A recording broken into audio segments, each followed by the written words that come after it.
I have a nice story to tell. I was at a convention.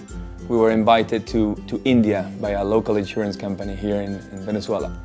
So I went there, and as soon as I got to India, to Delhi, we started, trying to talk with people around, and it was a bit difficult because we didn't have the fluency of the communication. I would say like, please, could you bring my luggage to room 1301 or 1302? And the guy would look at me in the eyes, he would stare at me and stare like 2 minutes, and then he said, what happens here? It takes so long. But in the end, these Hindu people are so service-oriented that they would do it. In the end, they would do it. But it took me a long time. So as I spent a couple of days, I had trouble at the bar, I had trouble, calling for a spa, for a massage or whatever, going to the pool.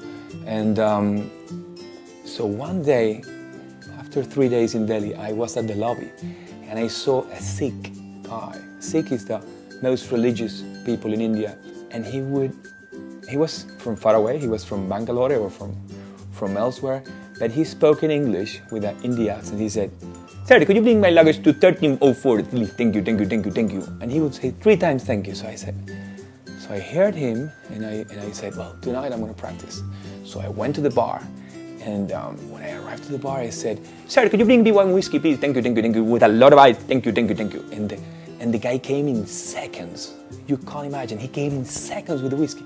And I spent like 3 days begging for a whiskey, and they never came, and it came like 10, 20 minutes later. So in order to have a pleasant travel, I have to mimetize, I have to try to speak to them in the same language or in the same accent, or try to do an effort to talk in their language. So I apply this to every country I visit and I travel, and it's good for business, it's good for meeting people, it's good for having long-standing relationships and friendships. So my advice is, if you want to engage new customers, engage new people, engage new clients and new persons, the best way is to learn a few things about their language.